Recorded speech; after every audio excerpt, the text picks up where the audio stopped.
3 estudiantes van a pasar a mi comisión. Así que vayan pensando un poquito de antemano cuáles son esos microgrupos de 3 que luego repartiremos entre docentes para que yo tome una comisión a cargo. Bien, bien, ya estamos ahí alineándonos al sistema operativo. Creo que han trabajado todos bastante bien, por lo menos vimos, me han comentado, yo todavía no las vi las entregas, ahora en estos momentos escuché de la parte de la reunión de cátedra, los ayudantes van a empezar a evaluar y va a haber una mesa niveladora, un grupo, un consenso para ver cómo han desarrollado el primer trabajo práctico, que era individual, y a partir de allí ya empezamos a trabajar en grupo, y creo que es muy interesante la experiencia que vamos a abordar ahora, porque es una experiencia, creo que es la más linda, una de las más lindas de los trabajos prácticos, esto no tanto por lo que yo pueda elegir, sino por el comentario de alumnos del año pasado, que cuando tuvieron que abordar este tema, que es el trabajo práctico número 2, que va a consistir en la estructura de un edificio, y fue muy interesante cómo ustedes la encaran el tema de la estructura, tanto como profesionales o como estudiantes. Siempre somos, a ver, vamos a dar a luz ya, comenzar, sí, son 60, bueno. Somos 63 todavía en la mesa, vayan prendiendo cámaras los que van llegando. Sencillamente, chicos, cuando hablamos de la estructura, ustedes la pueden ver como estudiantes, y vamos a analizar cómo tal arquitecto decidió colocar la estructura en tal lugar de un edificio, de una casa, de un espacio.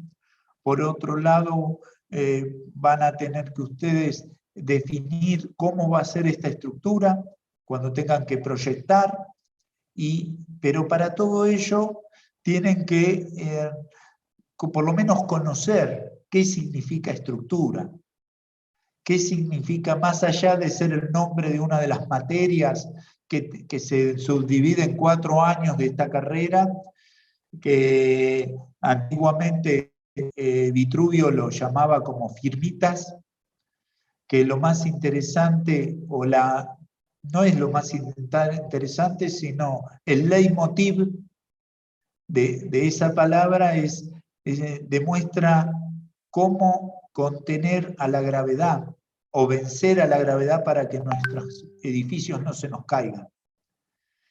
Si no tenemos una clara forma de construir la estructura o una clara forma de proyectar una estructura, no vamos a tener la certeza de vencer a la gravedad. Entonces es uno de los puntos importantes que no sé si lo vamos a poder lograr para hacer un espacio arquitectónico.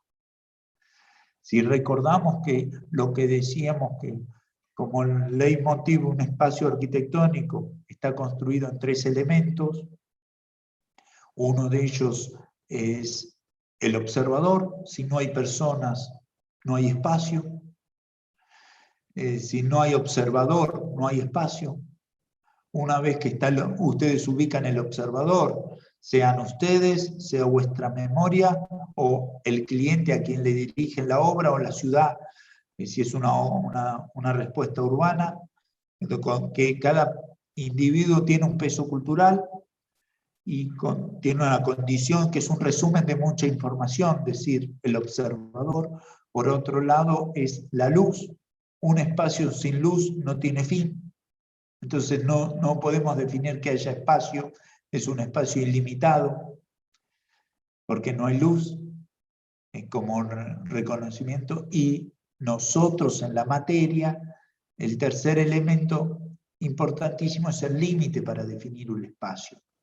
A partir de que hay límite, podemos definir el espacio, antes del límite o después del límite. El límite, ustedes saben, puede ser una línea en un papel, una línea, un surco, como un edificio. Ese límite, de ese límite se trata toda esta materia. Construir ese límite. Definir cómo se materializa ese límite. En este caso, hoy vamos a desarrollar el alma del límite. El alma del límite es la estructura. En el trabajo práctico anterior vimos el borde del límite, el acabado, es decir, la parte superficial del límite. Hoy nos vamos a ir directamente a pensar desde un punto de vista arquitectónico, porque ustedes son arquitectos, cómo se piensa el alma de ese límite, a partir de cómo se viene desarrollando en la historia de la arquitectura. Hoy tenemos una clase muy cortita, pero creo que muy profunda. En ese sentido, me ayudo a compartir una pequeña PowerPoint, como siempre, para traer.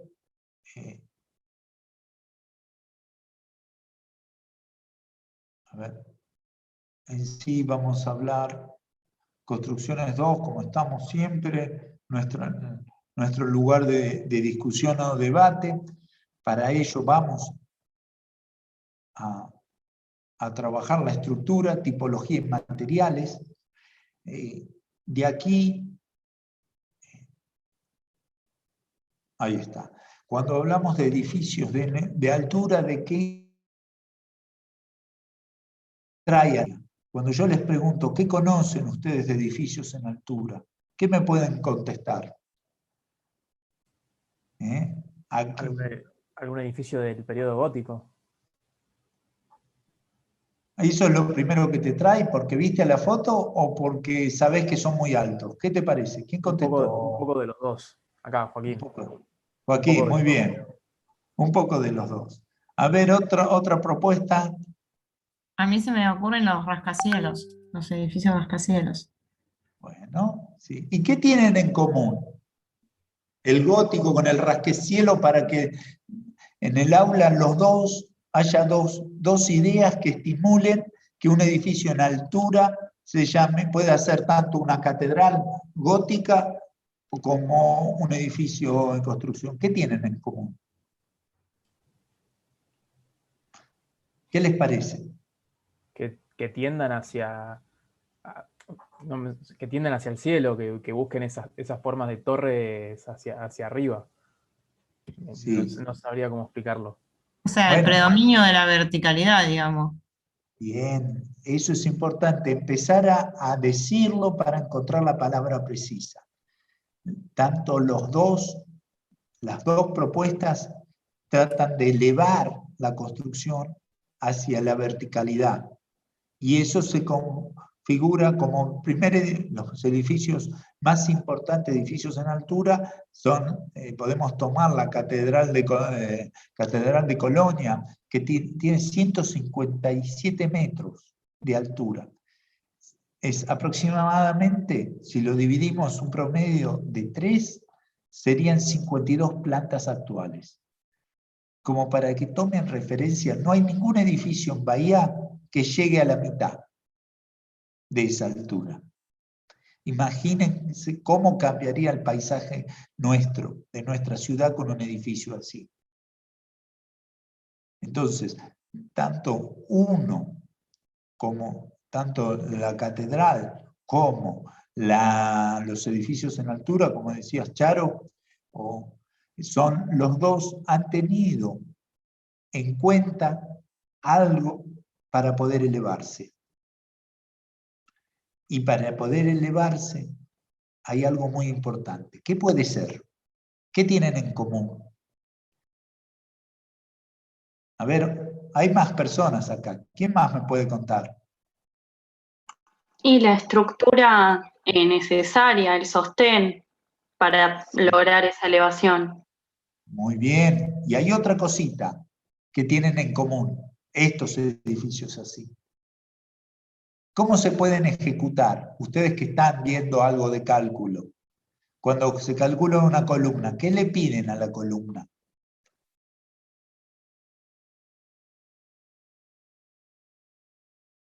¿Sí?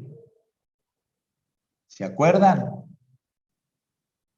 Que es un instrumento fundamental en la construcción. ¿Recuerdan los utensilios que tienen, las herramientas que tiene un albañil?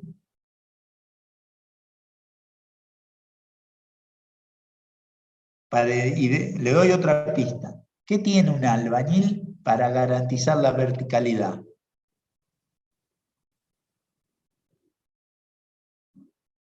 La plomada. ¿Cómo? La plomada. Sí, muy bien. Exactamente. Ese pequeño hilo con un peso es fundamental para poder desarrollar o construir este tipo de edificio. Simplemente un hilo y un peso que va al centro de gravedad de nuestra Tierra nos marca la verticalidad. Ese pequeño elemento, que saben cómo está compuesto, una plomada, un hilo y una chapita. La chapita marca que tiene el mismo perímetro, el mismo lado que la plomada, nos marca la verticalidad. Para el que no la conoce, vayan a cualquier ferretería y compren uno, porque es el primer instrumento que tiene que tener el arquitecto, el metro y la plomada. Así ya lo ponen en vuestra caja de herramientas, es muy importante. Bueno, gracias a la plomada se pudieron hacer estas catedrales. ¿Qué nos garantiza en estructuras que las cargas tengan una dirección? ¿Se acuerdan de esto? ¿Lo vieron en estructuras o todavía no?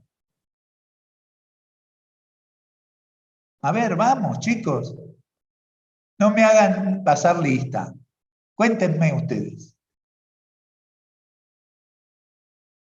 Bueno, vamos.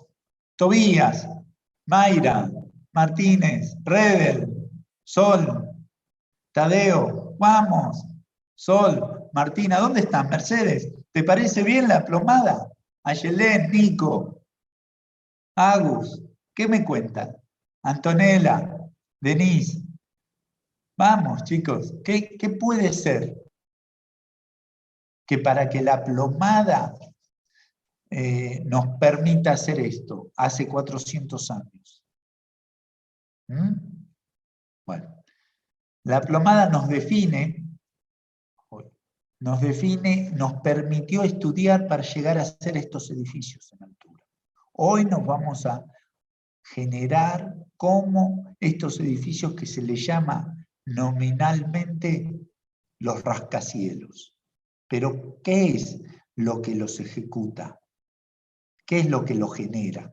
Más allá de un aprovechamiento del suelo, una mayor eficacia funcional, una maximización del tema inmobiliario, una reducción de infraestructuras, se ha convertido en la tipología del siglo pasado, porque recién está naciendo este siglo. Y en la figura edilicia de la ciudad contemporánea. Eso ya lo sabemos, lo vivimos, lo tenemos. Y aparte tienen, si ustedes conocen a César Pelli, ¿saben para César Pelli cuál es el sistema de transporte más seguro que hay en la Tierra? Si lo conocen a César Pelli, cuéntenme. A ver, Julieta, contame. No, por eso yo te contesto y digo no. Así no sé qué anda. No sé. Bueno, para César, ¿lo conoces a César Pelli? No, lo he escuchado, pero nunca he visto nada. Bueno, te invito a que curioses. Es un arquitecto argentino que estudió en la Universidad de Tucumán y desarrolló toda su vida profesional en Estados Unidos y tiene un montón de torres a nivel mundial. Aquí las torres Petronas que están en el segundo gráfico de la derecha son hechas por él, en Kuala Lumpur. ¿Las ubicás? Esas que son estas. Sí.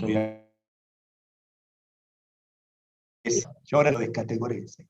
Exactamente, esas las diseñó él. Él decía que La circulación más segura que hay, el transporte más seguro es el ascensor. Y es el único elemento que nos permite a nosotros transportarnos verticalmente. Y eso gracias a un señor que ahora vamos a ver. ¿Saben quién era ese señor? No. ¿Saben dónde surgió? Tampoco. Bueno, esto es historia para empezar a tener la introducción. Esta tipología de los edificios en altura surge en 1890. ¿Qué pasaba en 1890? ¿Se acuerdan de algo? Cuando habían nacido nuestros bisabuelos, más o menos. Ahí nacen estas formas de hacer edificios. Y de ahí nos vamos a Estados Unidos, y de Estados Unidos vamos a Chicago, a recordar. Y se llamó la Escuela de Chicago. Esto lo verán más profundamente en historia. Pero es importante que sepan que este tema arquitectónico se empieza a resolver en esa época, donde se representa la expansión económica de la época, una industria emergente de la construcción, donde para esa época empiezan a construir unos edificios, donde un gran peso racional, le quitan todo el armamento y hacen grandes huecos en las fachadas para poder trabajar. Casi no había luz eléctrica, había luz a gas, y luego empezaron las primeras edificios con luz eléctrica. Lo que hoy llegamos a cada casa y prendemos o tenemos una tecnología dentro de nuestra casa, no siempre estuvo. En 1890 no existía. Y en 1850, el avance tecnológico que permitió el desarrollo de este tipo de edificios no fue el desarrollo del material o de la plomada, porque la plomada nos permitió resolver las catedrales. Sin plomada no se pueden resolver las catedrales. Pero no solo alcanza la plomada, necesita el observador. Y el observador, las personas, fue el avance tecnológico que al día de hoy es uno de los inventos más importantes de la construcción. Fue el invento desarrollado por Otis. Y no es el ascensor lo que él inventó, o el montacargas. Él inventó un sistema de frenado para cuando se cortaba el riel de un ascensor. ¿Alguien aquí se quedó alguna vez en un ascensor sin luz? ¿A alguien le pasó esa situación? ¿Trabado en un ascensor? Bueno, no me quieren contar, pero sí. Es muy importante porque a uno le genera... Un par de veces me ha pasado a mí. Ah, muy bien, Agustín. Sí, creo que te dio una sensación muy extraña. Bueno, el tema del estar en el ascensor, en ese momento generaba mucho pánico que te eleves y de golpe te podías caer. Gracias a Otis, él diseñó un sistema de frenado. Gracias a ese sistema de frenado que tienen todo este tipo, porque antiguamente se cortaba la luz y por su propio peso se caía. Hoy queda frenado automáticamente. Por eso se pueden quedar trabados en el ascensor esperando que alguien los venga a rescatar o que vuelva la luz. Eso es gracias a Otis, que nos dio la seguridad. Hasta ese momento se cortaba la luz y se caía. Bueno, más allá de eso fue dando seguridad y permitió establecer que la gente empiece a utilizar las distintas plantas para habitar, para almacenes de trabajo, almacenes de venta. Estos son los grandes almacenes que eran lugares de trabajo. Esto estaba definido como los principales desarrollos urbanos. Esta tipología fue evolucionando en Estados Unidos a partir de 1928 con el Chrysler. Después estuvo en 1929 el Rockefeller Center, ¿sí? Y en el 58 tenemos otro edificio muy interesante que es el Seagram de Mies. ¿Los conocen estos? ¿Los han sentido nombrar? Estos edificios son rascacielos, tienen muchísimas plantas. de 58, 78, 300 metros de altura, distintas congregaciones. Este es el avance tecnológico de la construcción más importante que tenemos. En nuestro país también teníamos edificios en altura, paralelos a la época. El primer edificio en altura es el Hotel Plaza, de 9 plantas en 1910, de Ernesto Torkins. Tenía 10 plantas. En 1923, el Barolo, en la Avenida de Mayo, con 20 pisos. ¿Sí? Y en 1933 tenemos el edificio Mega, también con 21 pisos. Estos eran a principios del siglo pasado. Estábamos en la vanguardia del desarrollo tecnológico. De ahí esta situación fue evolucionando para que a finales del siglo pasado, ahora sí, las torres Petronas de 452 metros de altura, hechas por César Pelli y construidas en Malasia, o la torre Burj de Dubái de 705 metros, ya hecha en este siglo, en el 2008. Estos son hoy los máximos exponentes de la construcción en altura. Esto, ¿cómo se imaginan ustedes como arquitectos que se pueden ejecutar? ¿Qué es lo que tienen? ¿Por qué tienen esa morfología? ¿Capricho del arquitecto o unas necesidades de la época, de los problemas a resolver? Eso es lo que primero se tienen que plantear cuando van a ver. Entonces, para eso vamos a recordar un viejo dibujo que nos determinó Le Corbusier, que es la estructura de un edificio. La estructura del edificio es el esqueleto que soporta todas las cargas, si lo representamos como nuestro cuerpo humano.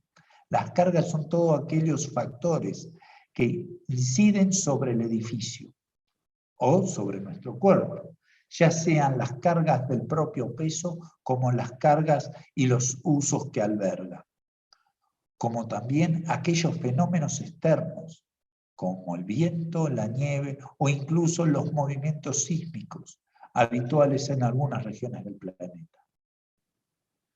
Todo eso tiene que estar transportado verticalmente hacia nuestro suelo. Si se acuerdan de este dibujo que hizo Le Corbusier cuando explica la casa del hombre, dice una casa o un edificio tiene que estar compuesto por 4 elementos. Uno es la estructura, 2 podría ser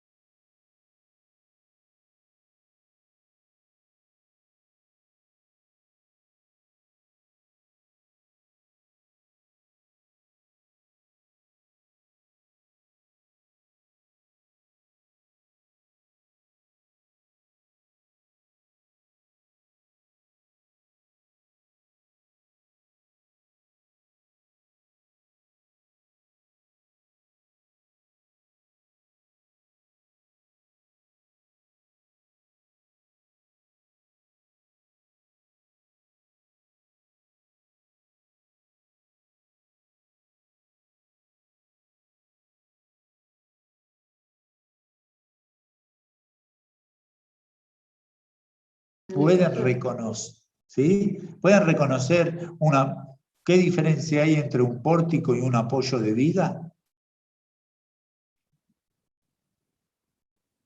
Bueno, pregúntenle al profesor de estructura, se los va a decir mejor. Empiecen a indagarlo, porque ustedes tienen que saber reconocer. Así rápidamente, ustedes saben que en una viga está apoyada y según el tipo de apoyo le determina un grado de libertad. ¿No es así? ¿O todavía no llegaron a resolver esto en estructuras? Los grados de libertad en los apoyos. Bueno, los pórticos determinan unos grados de libertad de empotramiento entre vigas y columnas. En cambio, una viga tradicional va a determinar 1 o 2 grados de libertad. Eso quiere decir que tiene permiso para moverse hacia un sentido, hacia el sentido que no le quita el grado de libertad. ¿Me explico? Puede moverse hacia un lateral, puede moverse hacia otro lateral. Entonces, los pórticos en este caso son el primer esquema. De la izquierda podemos hablar que es un sistema de construcción tradicional de pilares y núcleo. El segundo esquema es, ¿qué diferencia hay? Que no hay columnas, solo hay un tronco, un forjado central, un pilar o una columna en el centro y lositas que vuelan tipo voladizo. Forjados en voladizos con una sola columna central. El primer esquema es el típico construido de la mayoría de los edificios de Bahía Blanca, donde el núcleo, el central, núcleo estructural, está definido en las paredes, de donde está la escalera y el ascensor. Y en el perímetro hay unas columnas que están relacionadas al núcleo que bajan hasta planta baja. El caso segundo es otro sistema que para el que no lo conoce, los edificios de Wright, la torre de Wright está resuelta de esa manera.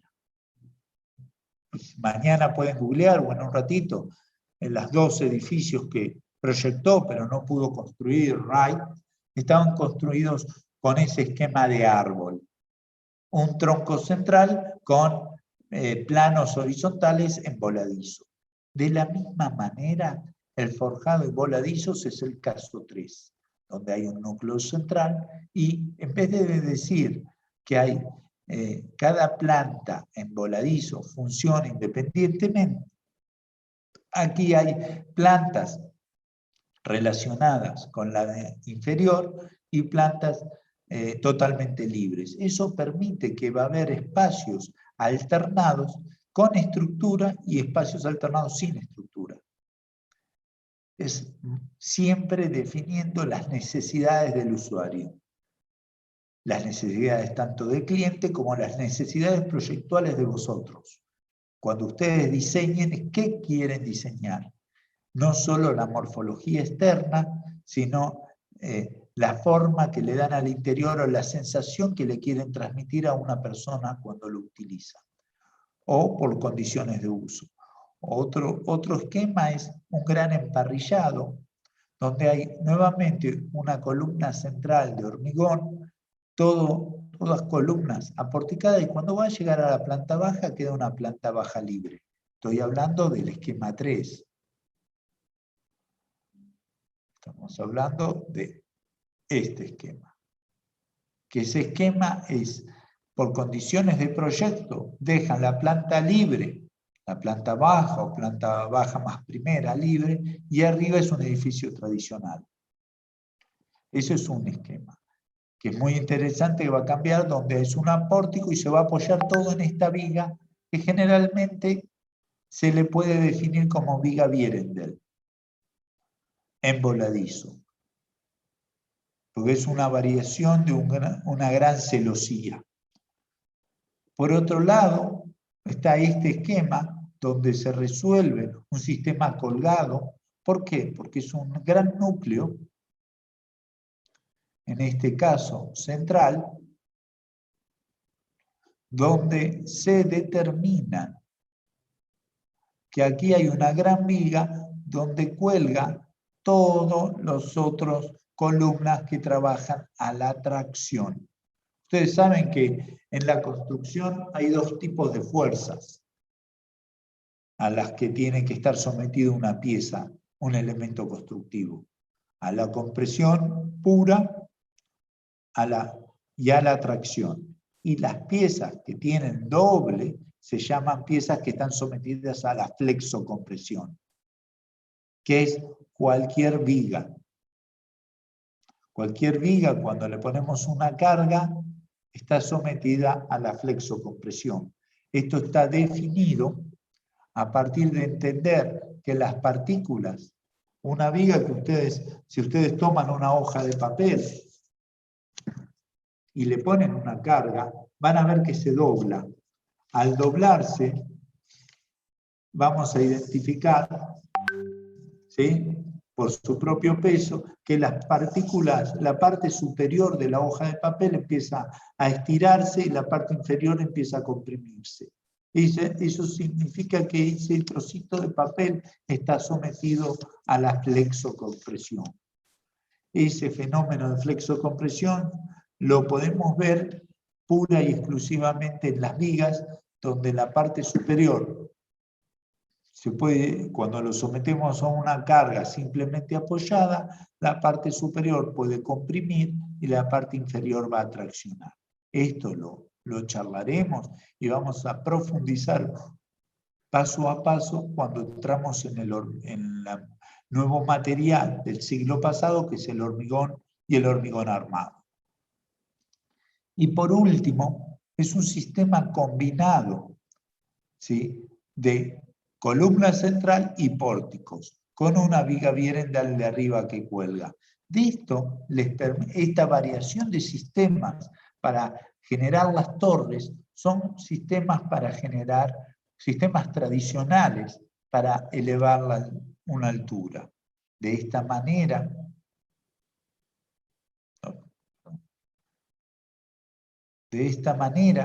ustedes podrán ver cómo se descargan, cómo se descargan las cargas a tierra como punto de gravedad, pero a su vez empezar a comprender a qué cargas está sometido una torre.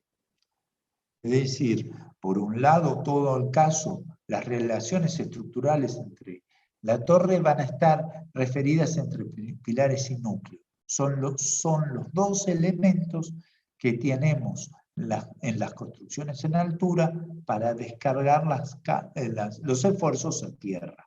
Por ello, en el caso 1, vamos a identificar toda torre, por ser un elemento vertical, va a tener por sí solo el peso propio de la construcción, de los materiales que se utilizan para construcción, más el peso propio del uso de cada uno de los superposición de espacios. La superposición de oficinas o de usos determinados. Pero si sumamos los dos, lo podemos definir como una carga P, de peso propio. El uso más el material que lo sostiene es un peso propio. Esos dos no es significante y es importante estudiarlo y tenerlo en cuenta, pero para resolver una torre, el elemento más conflictivo ha sido el estudio de cómo influye el viento porque el viento es inconstante y nos va a permitir que hay lados del viento y que van a actuar de una manera y hay otros lados que actúan. Hay momentos que va a traccionar succión y compresión. Ahora, paso adelante, lo vamos a identificar. Ahora ustedes tienen que reconocer que el viento es la carga más importante a resolver en una torre. Por ello, cada sistema estructural de núcleo y pilares va teniendo unos esfuerzos de estas características. El caso 1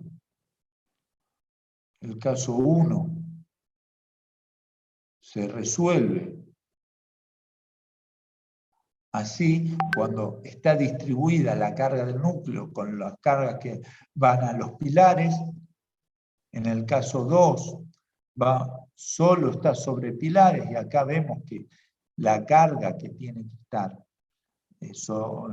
descargando los pilares es muy importante. Y en el caso en el caso 3, donde esta viga que absorbe o apega generalmente todas las cargas, todos los pórticos que descienden, unifica las cargas y luego se distribuye al suelo, tiene este perfil, el diagrama, y de ahí vamos a ir trascendiendo a estos fenómenos que son una carga puntual, pero todos los núcleos están colgados hacia arriba y de allí vuelven a bajar. Es decir, cada piso tensiona con una carga que va, sea un tensor que lo sujeta a la parte superior y de ahí desciende. Y en el caso 5, es otra vez un elemento combinado entre núcleo y pórticos. De este fenómeno vamos a ir definiendo los tipos de estructura. Según la carga, vamos a tener que pensar el movimiento, la reestructuración de nuestros suelos y los movimientos que puede oscilar. Cuando volvemos aquí a charlar sobre los efectos del viento sobre nuestros edificios, cuando vemos el esfuerzo del viento y tenemos pórticos, vamos a identificar primero que de este lado,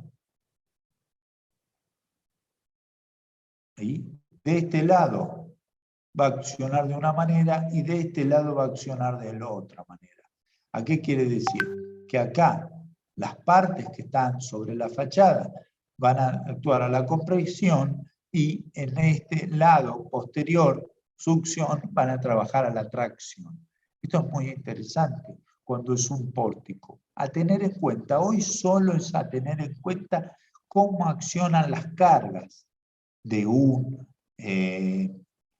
esfuerzo sobre una geometría. No estoy hablando de qué material, sino si yo tengo una geometría de un edificio en altura, ¿a qué va a estar sometido?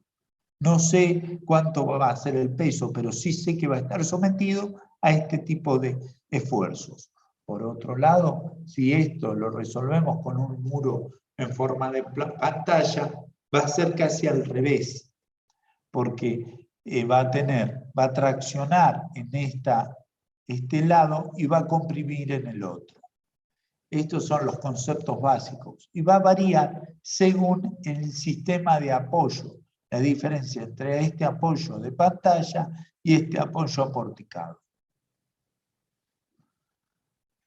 Descargamos acá y de acá los esfuerzos intermedios de las deformaciones nos va a dar que nos puede generar un movimiento de nuestro edificio que se ondule. Si esa ondulación no llega a ondularse, nosotros tenemos que evitar que se ondule. Por eso debemos estudiar cómo es el comportamiento que está sometido por los esfuerzos que tiene para resolver y evitar esas posibles deformaciones. Esto es un esfuerzo combinado, deformaciones de pórtico más pantalla. ¿Qué es lo que acá hablo de pantalla y de pórtico? Pórtico serían el tema de estructuras perimetrales y el pórtico sería cómo acciona el sistema del núcleo, si es un núcleo sólido de paredes de hormigón, que actúan como pantallas. Cuando las superponemos, vamos a ver en el caso 3 el sistema de deformación. Entonces, nosotros como futuros proyectistas de esto tenemos que tener en cuenta que se va a deformar de esta manera si utilizamos estos dos. Así se va componiendo nuestra resolución. De aquí vamos a ver nuevamente, casi de una manera más descriptiva, cómo es la acción del viento. Esto que yo les decía abstractamente en AB con una flechita azul, cuando ponemos cualquier elemento, en este caso un bloque rectangular, y lo sometemos a viento, va a generar esa fuerza de viento que va a estar, las partes de esa geometría va a estar sometido a este tipo de esfuerzos. Entonces, al principio chocan frontalmente, la dirección del viento nos permite definir que hay un choque planar sobre esta cara que acá no vemos, ¿sí? Y choca ahí el viento, y por los laterales choca y retrocede.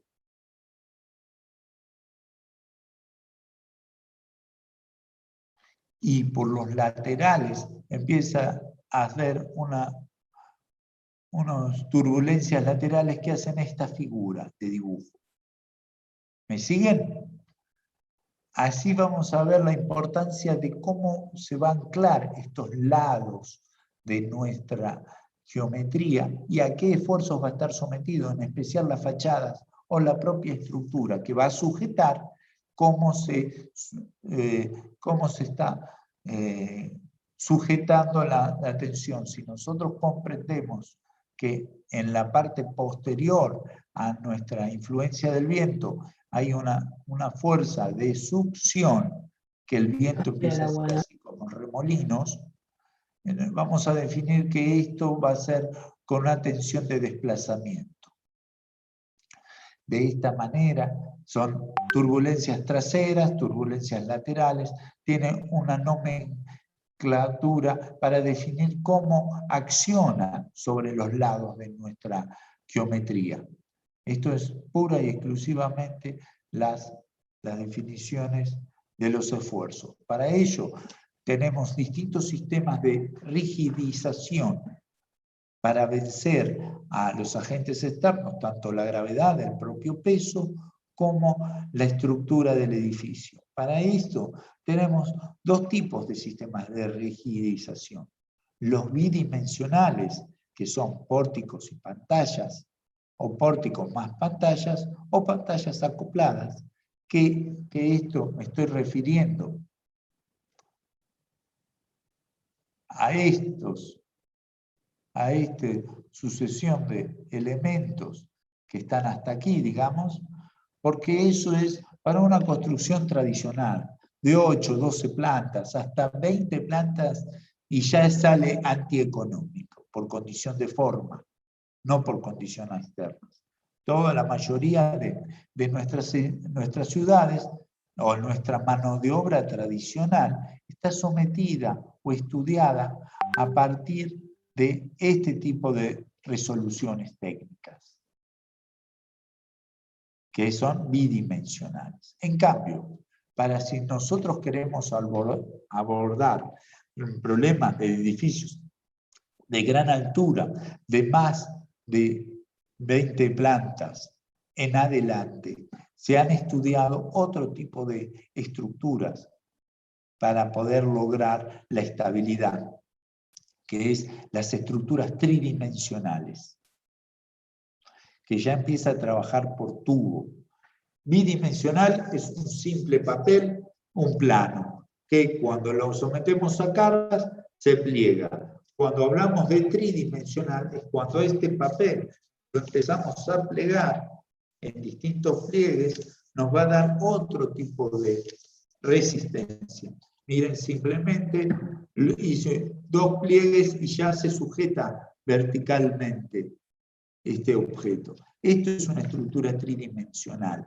Cuando esto lo aplicamos a la construcción, tenemos que garantizar que estas pantallas las sujetamos, la plegamos y estudiamos cómo es ese nudo de pliegue, nos va a permitir edificios de mucha más altura o nos va a permitir investigar en las estructuras tridimensionales, de las cuales podemos comenzar a hablar de los pórticos tridimensionales, las pantallas tridimensionales, núcleos rígidos y sistemas aleatorios. Pero en sí, yo dejé aquí sin nombrar este elemento, el tubo aporticado o tubo en tubo, porque es una característica específica para los grandes rascacielos. Es el aporte que ha dado tanto los distintos constructores, arquitectos como ingenieros,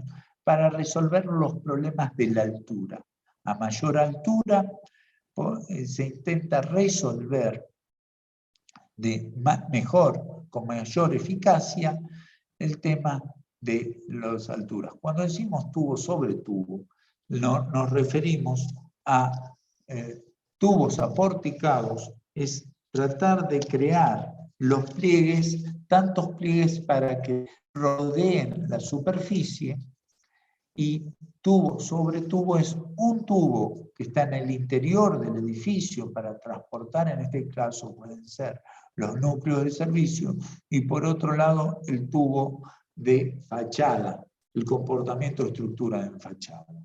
De esta manera vamos a verificar que con menor cantidad de material podemos desarrollar mejor nuestra estructura.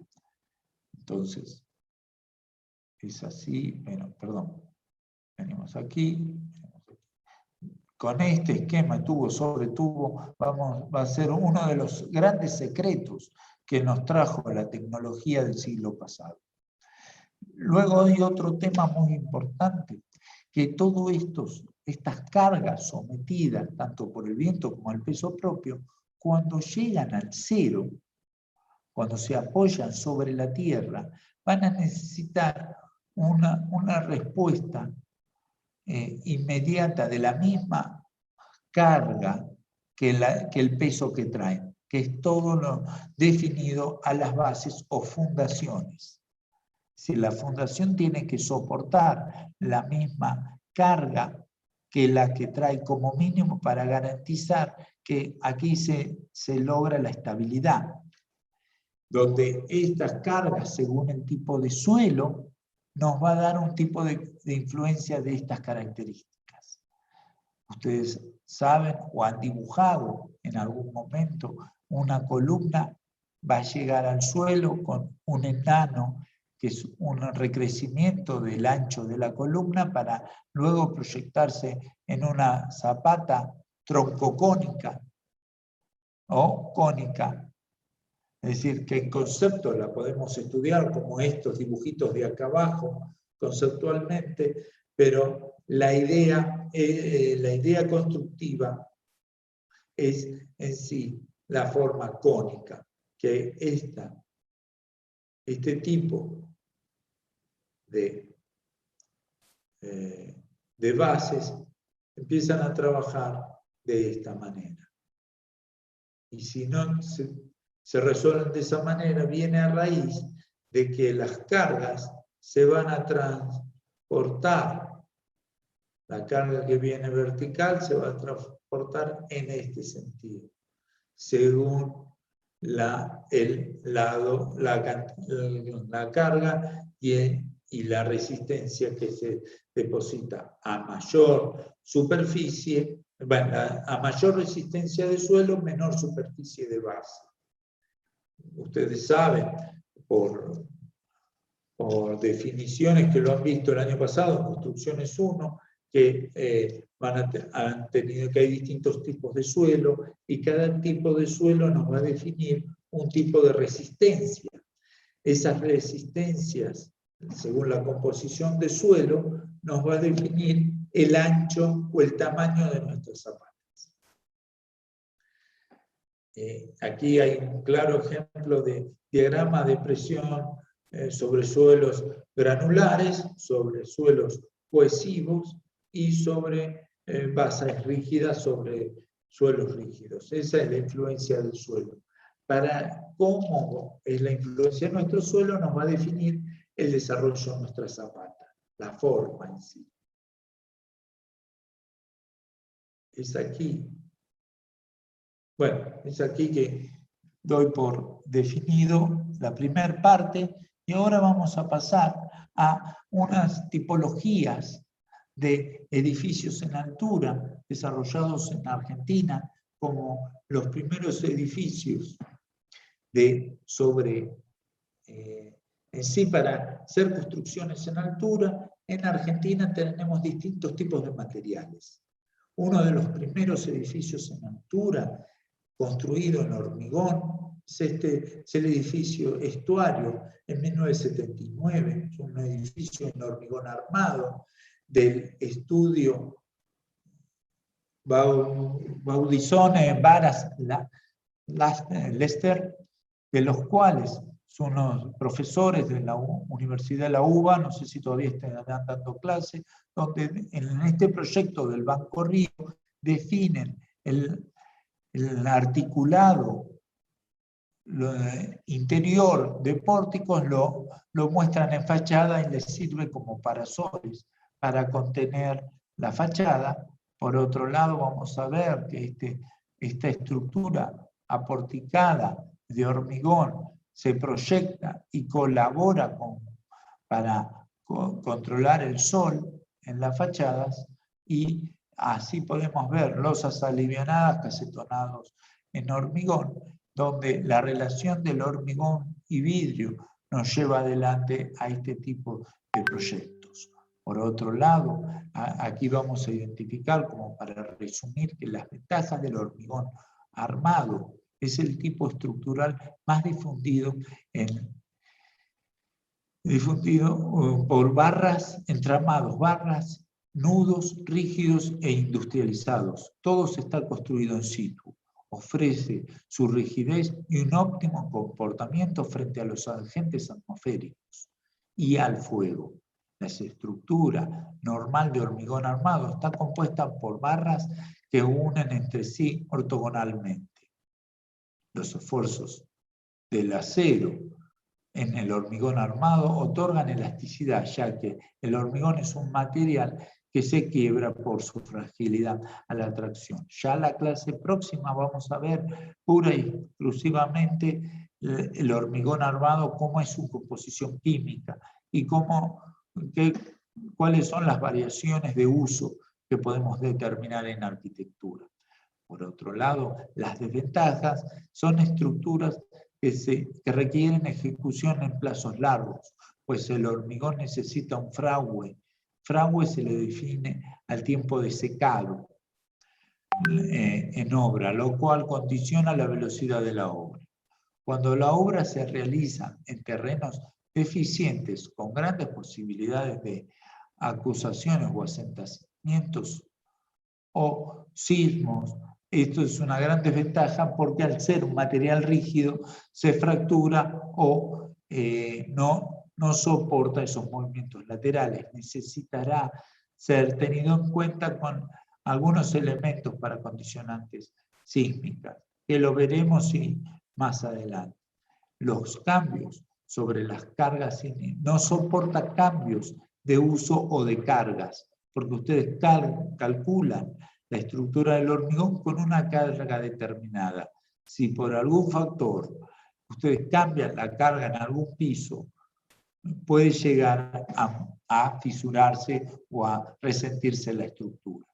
Por otro lado, las tareas para realizar el hormigón en primer estado es un replanteo, un armado de armaduras, el encofrado, el hormigonado, el desencofrado, el rellenado de juntas y el curado.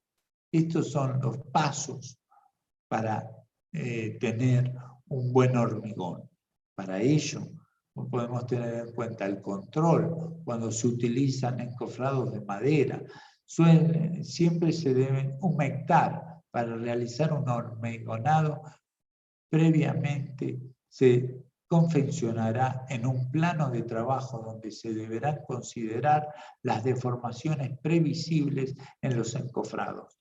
Cuando hablamos así, ustedes saben y lo han visto, el comportamiento de una estructura tiende a, cuando le ponemos la carga, tiende a lograr unas deformadas. La deformada es un movimiento al cual está sometida una carga y es una flexión. Cuando se hace el encofrado, ya se prevé una contrafigura, ¿no? Una contrageometría para evitar estos asentamientos. Si ustedes necesitan hacer un encofrado de una viga de unos 6-8 metros y pueden llegar a tener una deformada de 1 centímetro, lo hacen 1 centímetro más arriba de la horizontal, el centro. Entonces, cuando entra en carga, se asienta y siempre garantiza la horizontalidad. Por otros lados, es muy importante el uso y vibrado. Prolonga las vértices, aristas y fondos. El vibrado es un Es un artefacto, un instrumento de obra que se coloca cuando se está colando, que hace mover para que el asentamiento de estos áridos, el asentamiento de los componentes del hormigón sea homogéneo y se adhiera por todos los lados a la armadura y al encofrado. Los vibradores deben sumergirse rápidamente, profundamente en la masa, forma vertical, y se retira con lentitud y velocidad constante. Esto es muy importante porque suele haber que hay veces que este tipo de vibradores rompen los encofrados y se puede hacer un daño muy, muy acusado o deformada la estructura. Por otro lado, las estructuras se requieren ejecuciones de largos plazos, pues el hormigón necesita un tiempo de armado de los encofrados y un tiempo de fraguado. Estamos hablando aproximadamente de 60 días, 30 y 30, 30 de encofrados y otros 30 de secado. En sí son 28 los correctos para un fraguado de hormigón. Ya lo veremos la clase que viene, lo específico del hormigón armado. Por otro lado, para recordar, hay otro tipo de tipologías en altura, otros materiales, que son las estructuras metálicas, y con un núcleo de hormigón armado. Aquí tenemos el edificio Somisa, realizado en 1977 por el arquitecto Mario Roberto Álvarez, en una de las esquinas del microcentro de Capital Federal. Aquí vemos nuevamente que hay parte de la estructura que está por fuera de la planta y está todo construido en metal. Aquí vemos hasta las vigas y los pórticos, y ya vemos una foto de la construcción de la armadura, donde aquí vamos a identificar que todo el edificio se pudo ejecutar con este sistema. Para este sistema de estructuras metálicas tenemos ventajas. De la construcción se realiza en tiempos cortos de ejecución. Y aquí les preguntaría, ¿por qué serán que se hacen en tiempos cortos? ¿Qué les parece? Antes que se me duerman todos con tantos datos técnicos. ¿Qué les parece? ¿Por qué debe ser un tiempo corto y el hormigón un tiempo largo? Porque el hormigón necesita más proceso, necesita fraguado, etcétera, etcétera. En cambio, el acero es más rápido de montar, digamos. Bien. ¿Y por qué es más rápido de montar? Porque ya viene hecho eso, o sea, no lo Claro. tenés que hacer todo en obra. Ah, viene hecho, dijiste. Está muy bien eso. Claro, ¿Y eso vos qué? lo armás, pero no lo fabricás. Exactamente. No se hace en la obra, se prefabrica, se hace en talleres. Esto es un dato muy importante que nos va a agilizar nuestros tiempos de ejecución de obra. Para ello, necesitamos preparar una cierta documentación. Las construcciones son en zonas, bueno, se utiliza este material para construcciones en zonas congestionadas, como centros urbanos o industriales, con difícil acceso y de acopio materiales. Justo lo que comentaban recién, porque se traen las piezas y se colocan en el edificio. No, directamente no se almacenan. Viene la pieza en camión del taller, se sube por una grúa y se suelda o se atornilla. Los edificios son edificios con probabilidad de crecimiento y cambios de función o de carga. Exactamente lo que está diciendo acá, que un edificio nos puede permitir cambiar el uso dentro de la planta, si lo hacemos de estructura metálica, porque podemos reforzar en cualquier momento esa estructura soldándola y volviéndola a pintar o a recubrir, y de esa manera le permitimos que sean estructuras flexibles. La desventaja de este tipo de construcciones son edificaciones con grandes inercias dinámicas. ¿Qué le suena a inercia dinámica?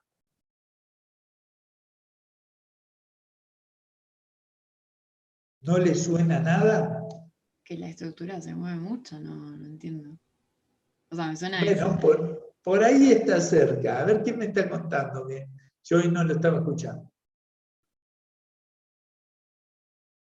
Bueno, es el tiempo de vibrado. Si le toca un sismo o un golpe, queda repercutiendo todo el edificio, como un efecto de movimiento oscilatorio. Esa es una gran inercia dinámica que el hormigón no lo tiene.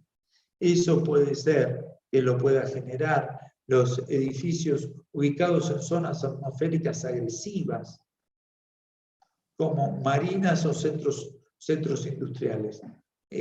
Ustedes, ¿cuál es la patología más importante que está sometida el hierro? ¿Qué les parece?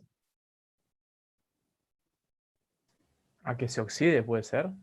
Exactamente. Y si se oxida, ¿qué es la oxidación? Va a perder sus cualidades estructurales. Se va a poner más, ¿Sí? más frágil. Es una descomposición en el medio ambiente del material. Entonces se va desgranando y el problema del óxido es que aumenta 7 veces su volumen. Una plancha de hierro oxidada puede ser 7 veces más grande. Si está empotrada, y eso lo van a ver más adelante, una de las patologías de la construcción es identificar que en la fachada se agrietan, y no puede ser porque se ha humedecido la estructura que la sujetaba, que estaba dentro del hormigón. Al humedecerse, se oxida, y al oxidarse, este material aumenta el volumen y genera fisuras. En nuestro caso, si está al exterior, en elementos o en climas agresivos, como puede ser una costa marina, necesitará un gran mantenimiento. Si no, se oxida, y cuando se oxida se deteriora y se cae. Bueno, otro tema importante son los edificios ubicados en edificios donde existen grandes predominancia de las cargas al fuego, porque en la estructura metálica tiene la condición de ser muy afectada al fuego, y en esos casos, o a los cambios térmicos, oscilan y se dilatan gran amplitud térmica. Eso nos permite prever, si nos toca construir en acero, que tenga medios de evacuación o de enfriamiento en caso de incendios, o tener elementos en este caso, de matafuegos, o de elementos que no existen la que nos permita aislarnos de esta situación de fuegos. Eso es muy importante. Por otro lado, debemos tener una clara estructura de plantillaje y armado en taller de cada pieza. La preparación y enderezado y conformación de cada pieza para su correcto montaje, marcado en ejecución, cortes, perforaciones, armado y perforaciones de superficies y pintura, marcando e identificando a cada elemento. El tema más importante en obra, que se programa y tiene armamentos de montaje, la reparación, almacenamiento y manipulación de cada pieza, y así el montaje. Para ello, en este caso, para poder construir en acero, la mano de obra tiene que ser especializada, tiene que prestar mucha atención a la documentación y a partir de ahí trabajar sobre el tema. Eso es muy importante. Aquí vamos a ver otro tipo de ladrillo, otro tipo de edificios en altura, que son las construcciones de ladrillo de fábrica o ladrillo tradicional. Estos son edificios que llegan hasta los 7, de los 7 a los 12 plantas, en condiciones particulares, como este ejemplo que vemos de Togo Díaz en 1973, el edificio Florida, proyectado y construido por su empresa en la ciudad de Córdoba, donde vamos a ver que estos edificios en un principio estaban resueltos en ladrillo y por pliegues de sus muros fueron logrando esa estabilidad y donde tienen fachadas murarias. Esta estabilidad que les permite construir hasta 9 plantas, 9 a 12. Después, por cambios legislativos, se le pidió a Togo Díaz que los resuelva los nuevos edificios con una estructura independiente de hormigón. Pero bueno, si mañana van a Córdoba, van a identificar eso. Como otro ejemplo, la tipología de ladrillos de fábrica viene de la mano de lo experimentado por Rogelio Salmona, el ladrillo y el pliegue de la resistencia en formas de hormigón. Esto es muy interesante, cómo ha logrado en este edificio, que se llama la Torre del Bosque, que se eleva en toda esa dimensión donde es compartida la estructura con los muros, las fachadas de carga y la estructura de hormigón que se establece dentro de cada uno del mismo edificio. Esto es muy interesante, donde aquí podemos identificar las ventajas de los ladrillos de fábrica, que este tipo de construcciones, los pliegues en las paredes de ladrillo son un refuerzo para la forma. De la misma manera, esta estructura sirve como envolvente del edificio, con las características, y tienen un gran aislamiento acústico, aislamiento hidrófugo, y etc. En este caso, la mano de obra es semi-especializada, no tiene grandes desarrollos tecnológicos. El material es de bajo costo y de poco mantenimiento, donde los aspectos estéticos son aceptados socialmente. Las desventajas de estas edificaciones que no se recomiendan a más de 3 niveles. En este caso yo tanto le mostraba a Salmona como a Togo Díaz como los arquitectos que más han desarrollado esta técnica de mayor altura. Por otro lado, los esfuerzos pueden ser incorporados en elementos como barras de hierro dentro de las hiladas de muros o como mallas metálicas o mallas plásticas para obtener una figura monolítica. El problema más importante a tener en cuenta es la lentitud en su ejecución, porque son obras que llevan mucho tiempo, que es un gran artesanado poder llevar adelante. Y no recomendable en zonas sísmicas, porque las vibraciones de un sismo va a lograr el desprendimiento individual de cada una de sus partes. Y no es recomendable en grandes luces. Sí o sí esto tiene que trabajar por forma en luces pequeñas. Muy interesante como las tareas para llevar adelante este tipo de edificios, primero los mampuestos, los morteros, la dosificación de los morteros, ¿sí? La ejecución de los morteros de mampostería, el tomado de juntas, la disposición de los mampuestos, la disposición y los refuerzos de las armaduras, la estabilidad durante su ejecución. ¿Por qué? Porque durante horas ustedes levantan un muro y durante horas se tiene un tiempo de fraguado demasiado lento y si hay ráfagas de viento puede generar a desplazar esta función. Y como último, el curado de la fachada para permitirle que salgan del interior del ladrillo todas las sales que poseen las materias primas, los cubos de arcilla en sí. Por otro lado, ustedes como el control que tienen que hacer para acercarse es el control de la verticalidad de los muros, las trabas entre las hiladas, los refuerzos, las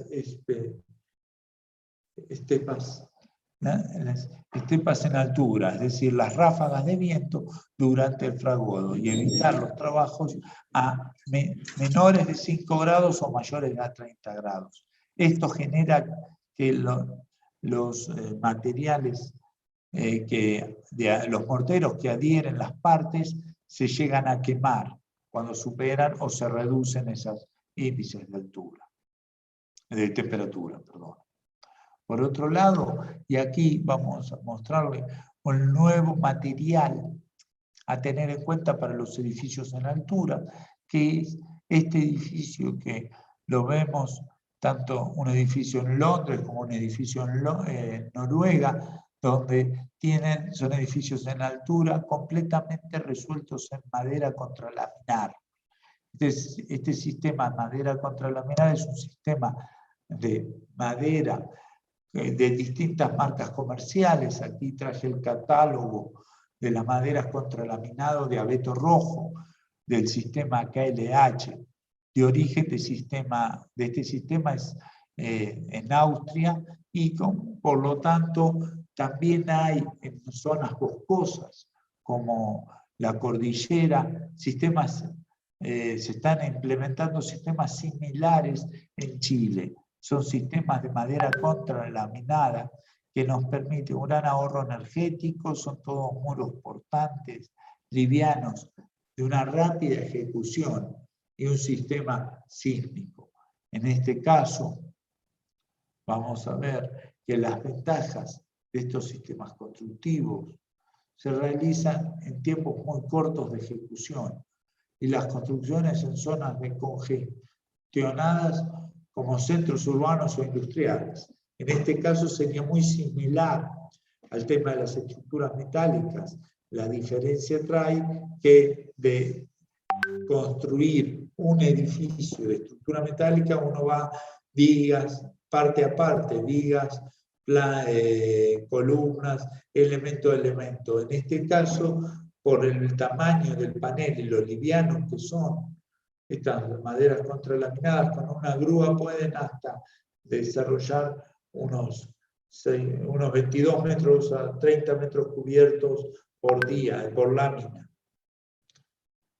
Son láminas de 7 por 2, 20 y pico metros cuadrados, lo que hay que tener en cuenta. Después son edificios en terrenos deficientes, donde se recomiendan los entramados con nudos y articulares bajo presión. De aquí lo más importante es que este material tiene un bajo consumo de CO2. En el próximo trabajo práctico 3, sí vamos a estudiar profundamente los materiales y su consumo energético. Por otro lado, vamos a tener como desventaja que necesita alta tecnología para la obra. Grúas de elevación de altura de edificios, como la calificación de la mano de obra tiene que ser especializada. Necesita cursos de especialización para poder desarrollar estas tareas. ¿Cómo se ejecuta? Entonces, se debe tener en los talleres una plantilla, una preparación y conformado, un marco de ejecución, unos cortes y perforaciones, marcando e identificando los elementos cada una de las partes. Casi una preindustrialización de un sistema constructivo, de un sistema estructural. Por otro lado, podemos identificar cómo se ejecuta en obra. Aquí hay muy importante el montaje en obra, la recepción y almacenamiento y la manipulación. Que el almacenamiento tenga que estar en lugar óptimo, no en cualquier lugar de la obra, como así también el montaje casi no permite variaciones. Es aquí que es muy interesante definir por hoy esto que les comentaba de todos estos 4 materiales estrella para construir edificios en altura. ¿Tienen alguna pregunta?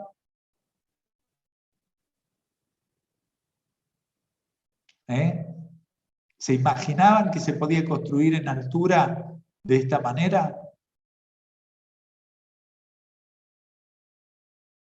Yo no esperaba el caso de la madera, no lo imaginaba. Creo que en cuanto al hormigón, el acero y el ladrillo, uno por ahí, como va caminando por la calle y ve esas cosas, por ahí no sabe cómo, pero dice, bueno, se puede. La madera realmente me sorprendió a mí. Sí, es el nuevo material estrella porque en sí, como se hace todo con bosques renovables, ya la clase que viene vamos a ver por qué afecta tanto el cemento a la atmósfera nuestra y se está tratando de hacer nuevos aditivos y dejando de lado el cemento como material estrella, y uno de ellos es el paliativo de la madera. Vamos a ver, también hay otros materiales que se están trabajando, como el tungsteno, pero todavía no se ha podido ejecutar las máximas tecnologías. Lo más importante a la clase de hoy es entender que vencer a la gravedad a partir de comprender cómo se define la estructura de un edificio, tiene que cumplir las funciones de vencer a la gravedad como primer elemento, como poder sujetar un techo. Ahí superponemos techos, vamos a tener, siempre teníamos como el peso propio, que sujetar el peso propio para sostener al edificio. Cuanto más vamos creciendo, empezamos a descubrir un nuevo problema, que en una construcción de una planta, de dos, no influye tanto, que es la importancia del viento. El viento es el factor más importante a tener en cuenta para el desarrollo de las torres, porque hay momentos que el viento nos lleva a torcer o a generar túneles de viento que nos obliga a tener una estructura, estudiar una estructura especial. En especial esto lo pueden estudiar ustedes o chequear cuando vean las torres Petrona, si lo googlean y lo estudian, y empiezan a estudiar por qué ese juego de aspas, porque parece que tiene todas puntas. Y eso lo ha hecho tanto por un lenguaje arquitectónico como también para ayudar a reducir la carga del viento. Y ahí iba a decir, César Pelli, como argentino, utiliza el concepto de la pelota de golf. No sé si ustedes conocen o lo han escuchado o leído, que la pelota de golf es el elemento que mejor funciona contra la aerodinámica, o es el elemento de mayor aerodinámica que hay. Este elemento, si ustedes miran de cerca una pelota de golf, es una esfera con todos pequeños huequitos esféricos. Estos huequitos esféricos le permiten que el rozamiento del viento se meta en esta forma y genere que a su vez impulse, entra, y por la curvatura de estos termina jugando a favor y lo impulsa un poquito más, y así evita el frenado. Así es uno de los conceptos que utilizó César Pelli para desarrollar las Petronas. Para una torre de tantos metros de altura tenía un viento muy importante, y más en esa zona. Entonces, por la morfología elegida, roza, golpea el viento en sus paredes, roza y genera turbulencias que frenan al viento que viene. Entonces, utiliza la misma energía del viento para frenar el viento y reducir la influencia sobre la torre. ¿Me explico?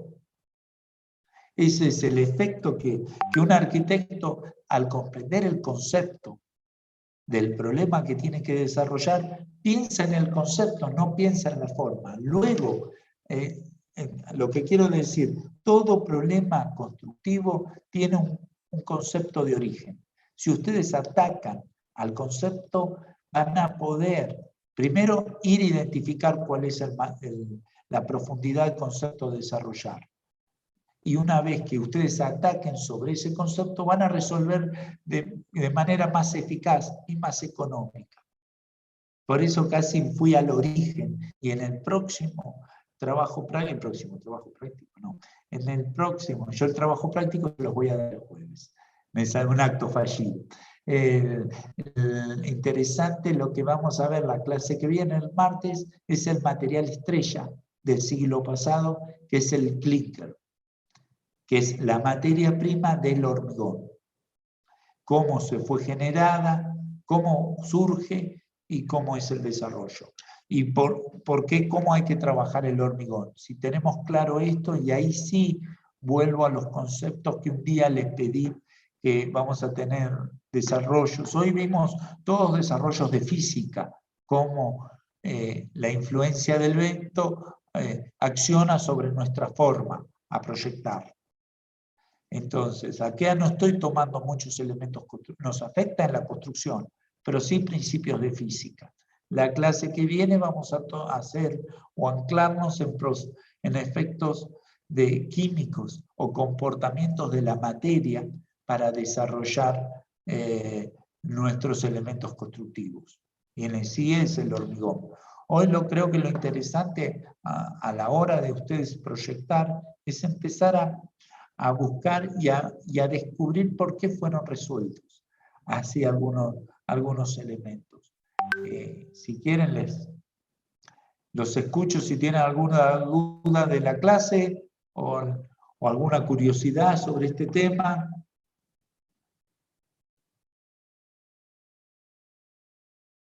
¿Saben por qué traje la catedral? ¿Les quedó claro la importancia de por qué pudo el hombre construir en elementos tan altos?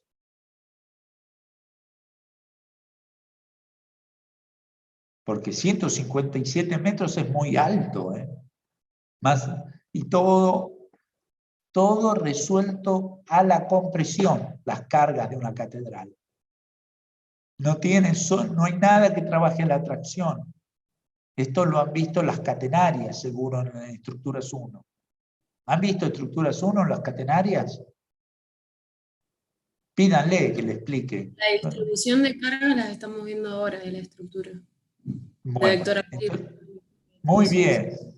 Eso es muy bueno. Lo que ustedes están viendo en distribución de cargas sirve para resolver esas catedrales. Y todo para nosotros, desde el mundo de la construcción, lo que están viendo en estructura es cómo se comporta esa figura, y es todo transmisión de cargas, donde cada elemento le transfiere una carga según la posición. Y ahí se va distribuyendo las flechas de tensiones para donde uno desea o para donde la forma lo permita. Entonces, ese secreto que están estudiando ahora en estructuras determinó a todo el gótico, lo mágico de la arquitectura gótica. Es el mayor desarrollo de transmisión de cargas, nos permitió esas cosas tan bellas que es el gótico. Googleen catedrales góticas en Francia, en millones, y son muy bonitas, y cuando lo empiezan a ver y a estudiar cómo el peso del techo se va transportando por los arcos ojivales o los arcos de medio punto, según la época de la construcción, hacia las columnas, y cómo cae en la columna, todo eso tiene una ornamentación, y logran unas construcciones muy importantes. Para lograr eso, tuvieron que, en especial, el instrumento de la plomada. Sin la plomada no lo podían lograr. Un simple instrumento constructivo que es la plomada. Sin la plomada no podían llegar nunca el ser humano a lograr ese tipo, pues se les caía. Y ahora ustedes van a ver en estructuras 1 qué pasa si la carga de una columna cae en diagonal. Es muy diferente que si cae vertical. Esa rigurosidad que ustedes necesitan tener en estructuras 1, en la construcción se lo aportó el simple utensilio de la plomada. Por eso es tan importante la verticalidad en nuestros conceptos, de comprender como arquitectos no solo a usar, porque un albañil va a tener mejor técnicas para usar una plomada o una cuchara, sino ustedes entender cuál es la función específica de cada herramienta de trabajo. Y eso creo que es lo más interesante. Todo tiene un secreto.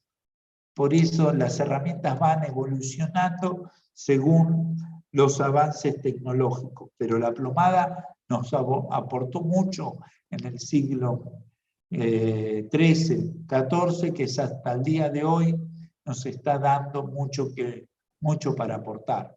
Hoy en día, y empiecen mañana o pasado a caminar por la ciudad cuando les permita esta pandemia para oxigenar, empiecen a mirar las fachadas.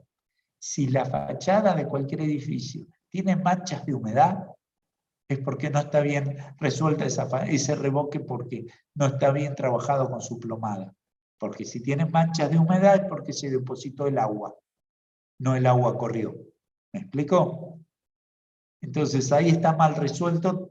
El albañil actuó mal, no sé si por temas de oficio o temas de control de obra, pero así pueden identificar ustedes un montón de manchas en las paredes que es por no haber o haberse deteriorado, por haber tenido un desgaste ese material, o no fue bien resuelto la verticalidad para que corra el agua.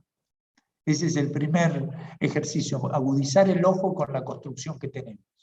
Y el segundo, bueno, es empezar a discernir el límite entre límite y estructura. ¿Qué lo sostiene y qué me marca?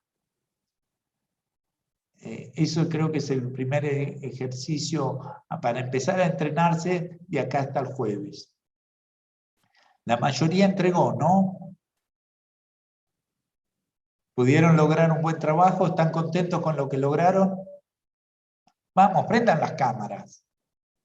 Yo sé que están cansados. Yo después de una entrega, viene Claudio y me habla cuando me quiero ir a dormir. Ya lo sé. Pero bueno, hagamos un esfuerzo y prendan las cámaras. Estamos todos cansados, pero que sea un poquito más ameno esto y me cuentan un poco cómo llevaron adelante ese trabajo práctico, antes de que lo vea. Yo todavía no los vi. Los veré en un ratito. ¿Les gustó hacerlo? ¿Lograron lo que querían? ¿O todavía les dominó la idea? El proyecto necesitó más tiempo para lograr lo que deseaban.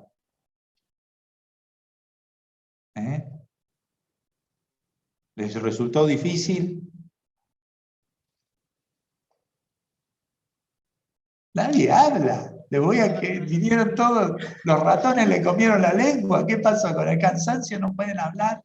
Yo no sé si difícil, pero me fui a algo también que me parece que es bastante simple. Eso es lo que sentí que tengo que trabajar. O sea, no hago formas más complicadas, no las pienso. Entonces, bueno, vi otros compañeros que hacían cosas diferentes y dije, apa, ¿qué estoy haciendo? No te preocupes con lo que hace un compañero. Solo preocúpate en este ejercicio cómo siento yo una sensación y cómo la transmito. Cada uno de ustedes tiene un secreto, cómo transmitir las cosas, y por eso somos todos diferentes. Y es lo más lindo que tenemos. Entonces, es muy importante ver cómo está trabajando un compañero para trabajar en equipo, pero también hay que tener la seguridad que cada uno de ustedes, como les toca proyectar, y van a proyectar desde su interior, ¿no? Desde su manera de percibir. La idea era que todos hagan diferentes, no importaba la complejidad. Acá no se va a valorar al más complejo, se va a valorar al que tenga más coherencia. La coherencia es que si dicen un lugar de ansiedad, se note la ansiedad, no por el tamaño de complejidad o por el título, sino verificar eso, entre palabra y dibujo, palabra e imagen. Y de ahí yo creo que todos durante este cuatrimestre nos tenemos que esforzar mucho en cómo dibujar la documentación técnica. Vemos que tanto en taller como en... hemos dejado de lado cómo hablar en el lenguaje de los planos. Y sencillamente ese lenguaje es lo que nos va a dar nuestra calidad laboral, no nuestra calidad proyectual. Todo lo que pensamos lo tenemos que transmitir a terceros. Y hoy el idioma universal para transmitir es el dibujo 2D, blanco y negro. Entonces tenemos que adueñarnos, tener la habilidad incorporada, practicarlo tanto hasta ser diestros y tener la máxima habilidad para representar lo que ustedes dominan, lo que quieren representar, no que el dibujo los domine a ustedes. Entonces, en ese timing de prueba y error, vamos a focalizarnos este año. A ver, ¿quién más? Milagros, Marisol, Rocío, Mariano, ¿qué me cuentan?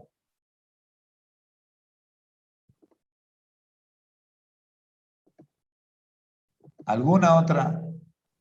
Yo creo que fue buena la decisión de empezar a buscar materiales o qué es lo que nos producían al buscar algunos materiales que nosotros creíamos que podían reflejar esa sensación que nos había tocado, cómo se llevan a cabo en obra, que muchas veces nosotros los vemos, pero no tenemos idea bien cómo se ejecutan, entonces eso estuvo bueno. ¿Se sintieron cómodos investigando? Porque lamentablemente les cuento, nosotros aquí solo somos un cuatrimestre, pero ustedes eligieron esta profesión para toda la vida. Entonces no sirve de que yo le diga cómo se hace, sino me interesa más que ustedes me digan, lo busqué y creo que lo resolví de esta manera. La curiosidad lo queremos estimular, no el resultado. Porque sencillamente cada uno de los materiales que hay hoy en construcción, hay millones de ingenieros y arquitectos tratando de mejorarlo. Mejorar la cal, mejorar el cemento, mejorar los ladrillos, mejorar las chapas metálicas, los anclajes, los tornillos. Por eso en todo el mundo estoy hablando. Entonces, como eso está pasando hoy, yo ya no les puedo decir el tornillo es así o este es el silestone.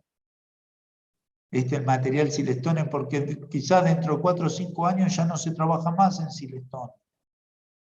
Porque va a venir un material mejor. O lo que a mí me interesaba es estimular la curiosidad. Estimular la curiosidad personal de que cada uno buscar, rascar un poquito y ver cómo sienten. Eso es para el secreto de vuestras personas. Y por otro lado, identificar cómo es este fenómeno de cómo puedo ejecutar esto que deseo. Yo quiero el plano así recto porque esto me transmite, no sé, algo. Esto que me transmite lo voy a llevar adelante. Esta curiosidad de vencer, y hoy ya saben, a partir de ahora, que cualquier material vamos a vencer, no solo transmitir, sino vencer la gravedad, el primer índice. A partir de hoy, en 4 o 6 clases, nos vamos a acercar a los comportamientos de la estructura. ¿Sí? ¿Alguna pregunta más, chicos? ¿Alguna duda? Anímense ahora de la clase. Están muertos. Después de la entrega están muertos, ¿no? Veo esas caritas con mucho esfuerzo de quedarse. Bueno, si quieren, cerramos acá, no les doy nada más. Tenía otra clase más para mostrar, pero los veo tan cansaditos, ni quieren prender la cámara. Bueno, descansen y nos vemos el jueves, antes del taller.